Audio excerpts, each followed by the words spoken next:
종교개혁 주일인데 오늘 하나님의 말씀을 들으면서 말씀으로 더 가까워지는 그런 시간이 되기를 간절히 소망합니다. 저는 오늘 룻기 말씀을 통해서 하나님과 동행하는 삶이란 무엇인가 라는 제목으로 함께 말씀을 나누고자 합니다. 저는 새해가 되면 항상 새롭게 올라오는 우리 고등부 학생들, 신입생들을 대상으로 대면 신방을 합니다. 학생들마다 상황이 다 다르기 때문에 어떤 학생들과는 잠깐 인사만 하고 헤어지기도 하지만 또 어떤 학생들은 굉장히 오랜 시간 대화를 나누기도 합니다. 보통은 제가 신방 시간 중에 이 학생들과 이야기를 나눌 때 한 3가지 카테고리로 이야기를 나눕니다. 첫째는 안부를 묻습니다. 어떻게 지내고 있는지, 지내고 있는 것은 괜찮은지, 학교 가고 교회 오고 어려움은 없는지를 묻습니다. 또 하나는 학업에 대해서 묻습니다. 무슨 과목을 좋아하는지, 또 어느 대학을 진학하려고 하는지, 또 좋아하는 과목은 있는지, 공부는 잘 되는지를 묻습니다. 그리고 마지막 하나는 신앙의 상태를 묻습니다. 신앙은 어떤지, 구원의 확신은 있는지, 하나님은 정말 계시다고 믿고 있는지, 또 신앙에 대해서 궁금한 것들은 없는지에 대해서 학생들에게 묻고 답하는 시간을 가집니다. 그 중에서도 몇몇 학생들은 궁금한 것이 많은 친구들이 있습니다. 저에게 질문을 하면 제가 이런저런 답을 해줍니다. 이렇게 학생들과 이야기를 나눌 때 저는 기분이 굉장히 좋습니다. 학생들과 소통이 된다는 사실에 감사하고 질문 하나를 받아도 뭔가 더 퍼주고 싶은 그런 마음이 들기 때문이죠.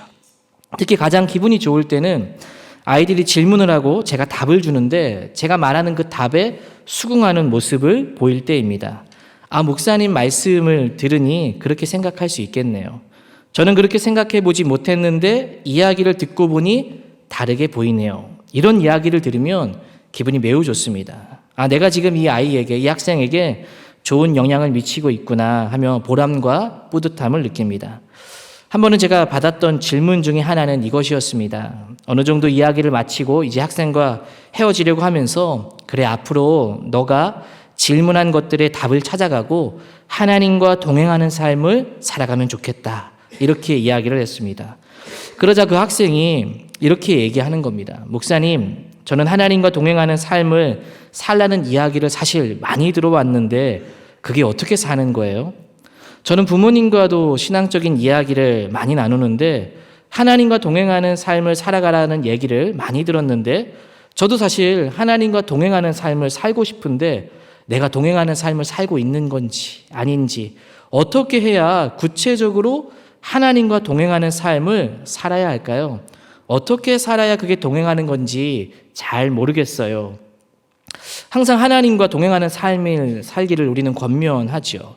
그런데 동행하는 삶이 무엇인지 정확하게 구체적으로 그게 무엇인지 물어보니까 저도 어떻게 대답해야 할지 굉장히 난감했습니다. 생각해보지 잘 못했던 부분이기도 합니다. 당연히 하나님과 동행해야지 하면서도 구체적으로 무엇이 하나님과 동행하는 삶일까? 어떻게 살아가는 모습이 하나님과 동행하는 것일까? 지나고 나서 생각해보면 하나님 말씀을 따라 사는 것이다. 하나님이 말씀을 주시면 그 말씀을 너가 기억하고 그 기억한 말씀을 그대로 사는 것이 하나님과 동행하는 것이다. 이렇게 이야기했으면 좋았을 걸 하는 생각도 들었습니다. 근데 그날 그렇게 들었을 때 바로 답을 했던 내용들, 이런저런 이야기를 하다가 제가 이렇게 이야기를 했습니다. 하나님과 동행하는 삶이란 선택이다. 선택이 하나님과 동행하는 삶이다. 제가 그렇게 이야기를 하고 왜 그렇게 얘기를 했는지를 풀어가면서 그 학생에게 설명을 했습니다.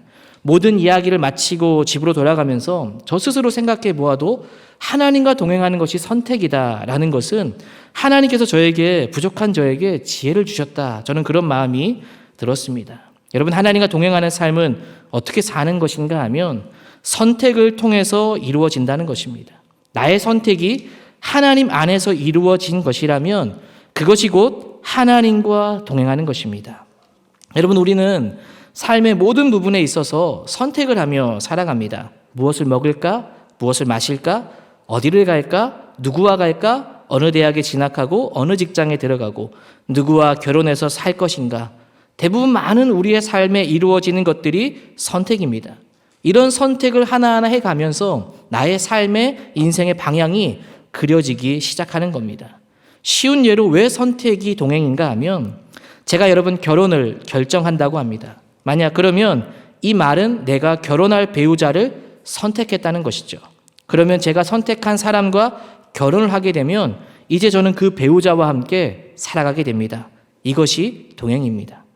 내가 어느 대학에 진학할 것인가, 그 선택하고 그 대학에 진학을 하면 그 학생이 되는 것이죠. 그 대학과 동행하는 겁니다. 어느 직장에 갈 것인가를 선택하고 결정한다면 이제 그 직장이 나의 삶이 되는 것이고 함께 가는 것입니다. 여러분, 선택은 우리의 정체성도 드러납니다. 나는 누구인가? 우리가 교회를 선택하고 예배를 선택하고 구역 모임을 선택하고 함께 예배하고 교제하면 내가 그리스도인이라는 정체성이 세워지는 것입니다.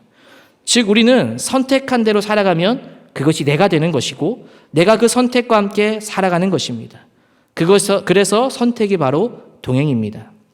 마찬가지로 우리가 어떤 것을 선택할 때 그것이 어떠하든지 어떠한 환경에 있든지 하나님의 뜻 안에서 선택했다면 그럼 그 선택으로 인해 하나님과 동행하는 삶을 살아가는 것입니다. 여러분, 우리의 신앙의 성장도 선택을 통해서 이루어집니다.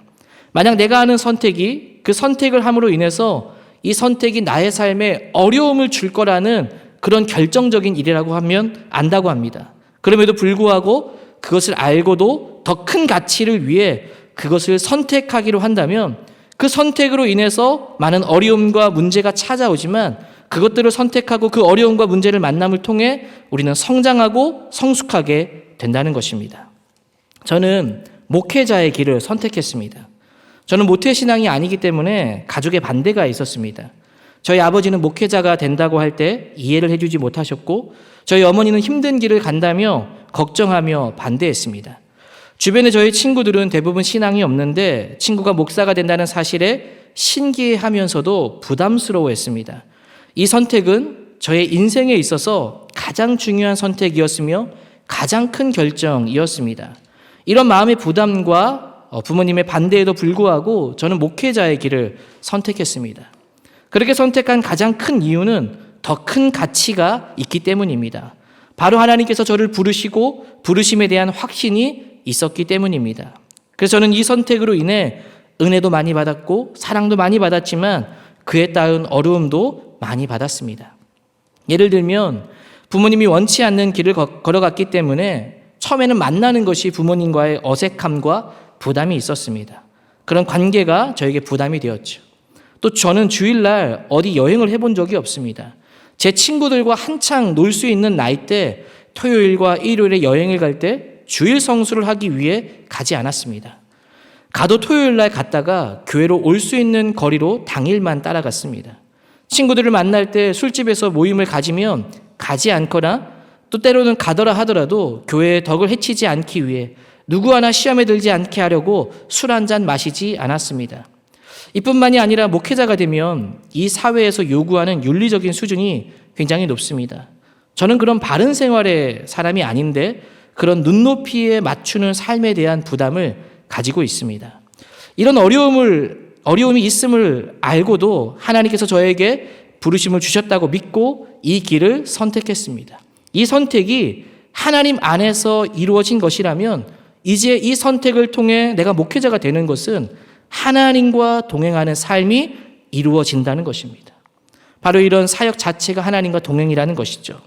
여러분, 우리들의 삶도 마찬가지입니다. 직장을 결정하고 아내와 남편을 선택하고 결혼을 하고 어떤 일을 앞두고 우리 성도님들께서 기도하며 하나님의 뜻을 묻고 선택하고 결정한 것이 있다면 그리고 그렇게 살아가고 있다면 우리 모든 성도님들도 지금 하나님과 동행하는 삶을 살고 있는 것입니다. 만약 그런 결정으로 인해서 어려움이 찾아오거나 말 못할 문제가 생겼다면 염려하지 마십시오. 하나님 안에서 선택한 하나님이 동행하는 그 삶이란 하나님께서 반드시 도와주리라 믿습니다. 그래서 하나님 안에서 선택하는 것이 중요합니다. 하나님은 그런 선택의 과정을 통해서 우리를 성숙하게 하시고 성장하게 하실 것입니다. 그리고 동행하는 삶을 이루어 줄 것입니다. 오늘 우리가 보는 말씀이 그렇습니다. 선택이 얼마나 중요한가? 그런 관점으로 오늘 말씀을 보시면 우리에게 주시는 메시지를 발견하게 됩니다. 때는 사사시대 말기에 유다 지파 베들레헴에 심한 기근이 찾아왔습니다. 이런 기근을 피해서 이방 땅으로 이주한 한 가족이 있었습니다. 누구인가 하면 엘리멜렉의 가족이죠.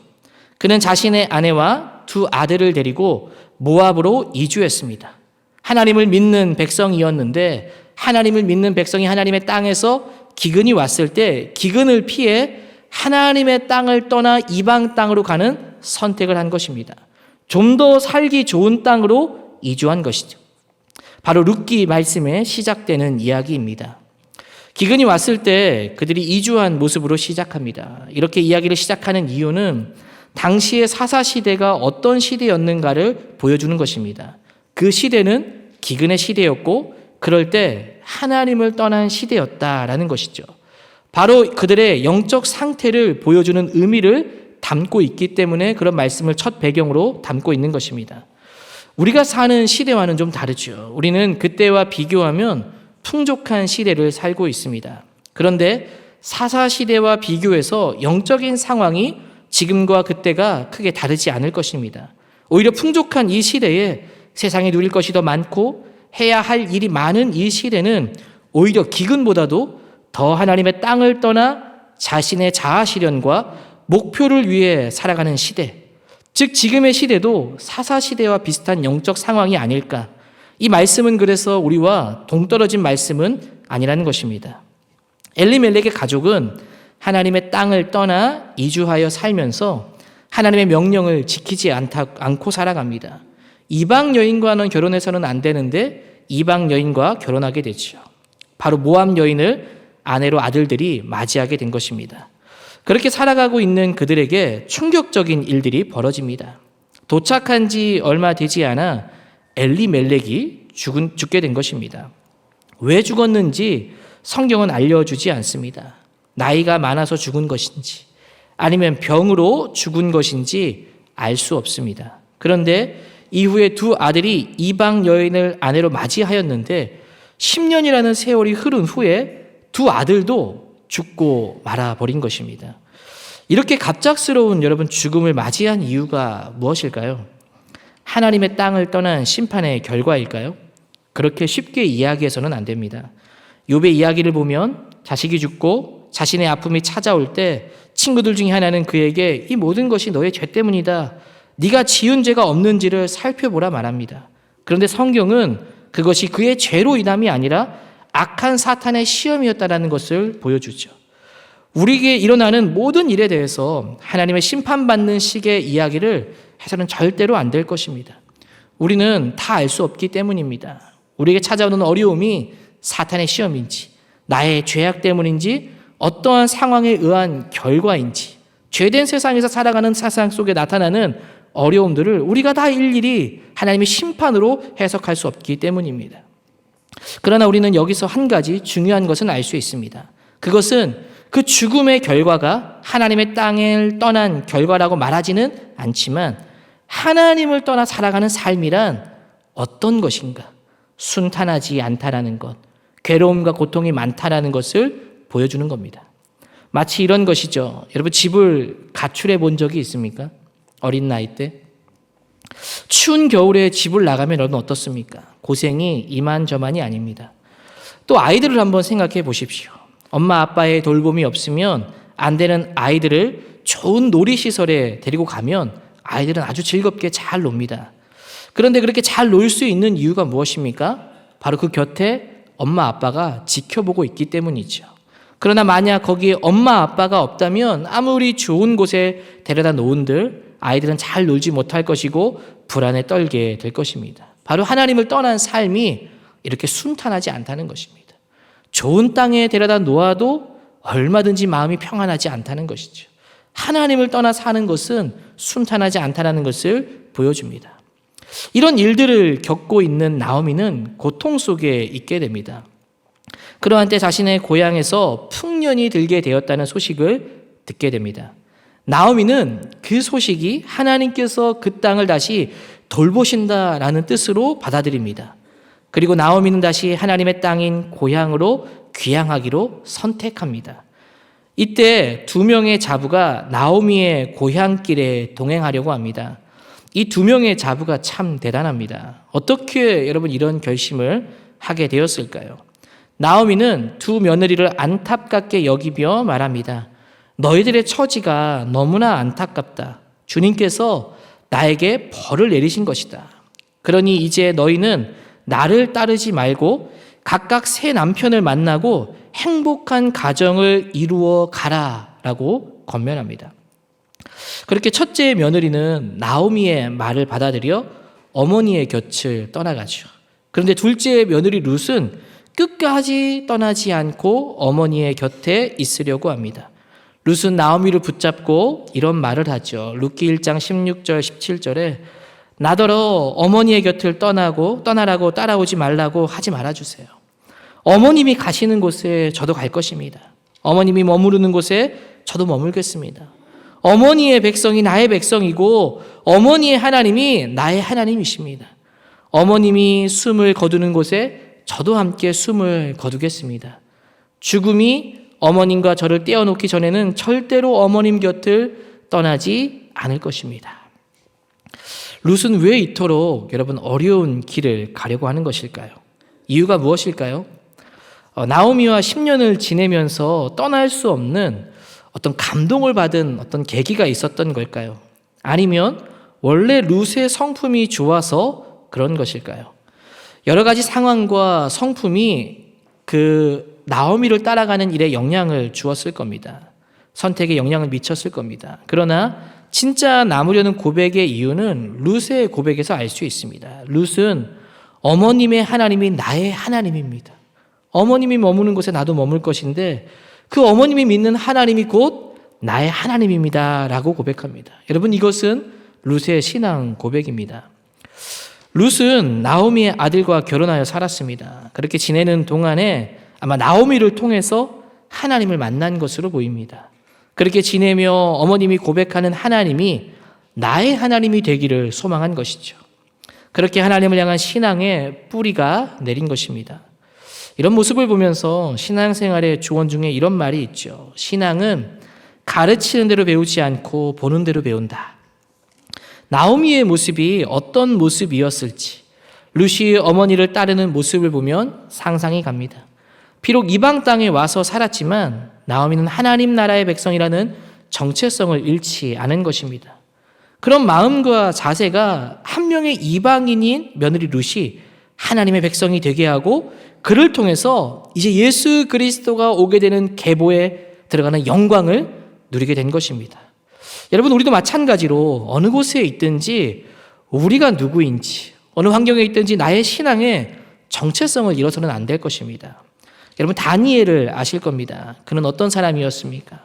이방 땅에 붙잡혀 가서 그 나라의 바벨론 왕을 섬겼던 사람이 다니엘입니다. 여러분 이 왕을 섬기는 것은 사실 굉장히 심각한 문제입니다. 왜 이 왕, 그 이방 나라의 왕을 섬기는 것이 심각한 문제입니까? 그 왕을 섬겼기 때문입니까? 여러분 그 나라의 왕을 섬긴다라는 것은 그 나라의 신을 섬긴다는 것입니다. 다니엘이 하나님이 아닌 다른 신을 섬기게 된 것입니다. 그런데 중요한 것은 어떻습니까? 다니엘은 믿음의 사람이었다는 거죠. 다니엘은 그런 환경 속에서도 자신의 정체성을 잃지 않았습니다. 그러니까 세상을 거부하고 그냥 산속으로 들어간 것이 아니라 세상 속으로 들어가서 하나님의 정체성을 잃지 않고 살아간 사람이 다니엘이라는 것입니다. 그곳에서 어쩔 수 없이 수용하는 것들이 있었지만 그는 때론 필요한다면 목숨을 걸고 하나님의 뜻 안에서 거절했다는 것입니다. 그렇게 자신의 신앙의 정체성을 잃지 않았습니다. 우리도 이런 신앙의 정체성이 어디에 있든 잃지 말아야 할 것입니다. 그러면 우리도 누군가에게 나오미가 룻에게 영향을 미친 것처럼 누군가에게 때로는 자녀에게 가족들에게 친구들에게 많은 분들에게 선한 영향을 미치게 될 것입니다. 그렇게 나오미는 이제 룻과 함께 베들레헴으로 돌아왔습니다. 모압으로 가기 전에는 넉넉한 집안의 사람이었지만 이제는 모압에서 모든 것을 잃고 가난해져서 돌아온 것입니다. 나오미를 알던 사람들은 가난한 모습으로 돌아온 이 나오미의 모습을 보고 많이 놀랐습니다. 그런데 그렇게 때마침 돌아왔을 때 그때가 보리 추수의 때였습니다. 룻은 생계를 위해 또 어머니를 위해 이삭을 주었고 또 이삭을 주우러 간 그 계기를 통해서 보아스라는 인물을 만나게 되죠. 보아스는 룻을 보았고 룻의 삶의 스토리를 듣게 됩니다. 보아스는 그녀를 치근히 여기고 그를 돕고 위로해 주고 싶었습니다. 그렇게 나오미와 룻의 고난의 여정에 보아스가 들어서게 된 것입니다. 그러자 그들이 이방 땅에서 살다가 다시 돌아온 그 선택으로, 이방 땅에서 하나님의 땅으로 돌아온 그 선택으로 인해 다시금 삶이 완전히 바뀌고 있습니다. 고난이 축복으로 변화된 것이죠. 이것은 한 사람의 재력가가 삶을 바꾸어 주는 이야기가 아닙니다. 보아스가 들어선 것은 하나님께서 그들을 지키시고 인도하여 주심을 보여주는 것입니다. 바로 하나님의 땅을 떠나는 선택을 했던 사람들이 하나님의 땅으로 돌아오는 선택을 함으로 삶의 변화가 일어난 것입니다. 보호해 줄 사람을 만나고 하나님의 은혜를 경험하게 됩니다. 그리고 이들을 통해서 믿음의 계보가 이어지기 시작합니다. 보아스와 룻의 계보를 따라 바로 이스라엘의 위대한 왕 다윗이 태어나게 된 것이죠. 그래서 이 이야기는 믿음의 이야기인 동시에 하나님의 구원의 스토리입니다. 이렇게 룻의 선택으로 완전히 달라지는 것을 볼 수 있습니다. 어떤 선택을 하느냐에 따라 여러분 삶이 완전히 달라질 수 있습니다. 엘리멜렉은 기근으로 인해 하나님의 땅을 떠났습니다. 더 좋은 땅으로 이주했지만 하나님이 없는 결과는 비참했죠. 그러나 룻은 하나님을 믿고 나오미를 택하고 하나님을 섬기기로 결정했습니다. 그리고 함께 베들레헴으로 돌아오게 되었죠. 그 선택의 결과는 놀라웠습니다. 위대한 결과를 가져다 주었습니다. 신앙에 있어 하나님의 뜻 안에서 어떤 선택을 하는가, 선택이 얼마나 중요한가를 우리는 알 수 있습니다. 그래서 여러분 우리의 삶에 있어서 가장 중요한 것 중에 하나는 선택을 잘해야 합니다. 무엇보다 그 선택이 하나님의 뜻 안에서 이루어질 수 있어야 합니다. 내가 어떤 것을 선택하느냐에 따라서 우리가 하나님과 동행하는가 아니면 하나님을 떠나는 선택인가 그것이 결정되기 때문입니다. 그러면 어떻게 해야 하나님 안에서 여러분 선택할 수 있을까요? 하나님의 뜻이 무엇인지 우리가 어떻게 분별하며 이것이 하나님의 뜻이구나라는 것을 선택하고 하나님과 동행하는 삶을 살아갈 수 있을까요? 만약 이런 분별이 되지 않으면 여러분 어떻게 되겠습니까? 우리는 이런 분별이 만약 떨어진다면, 이런 분별이 되지 않는다면 내가 선하고 내가 옳다는 것을 선택하게 되어 있습니다.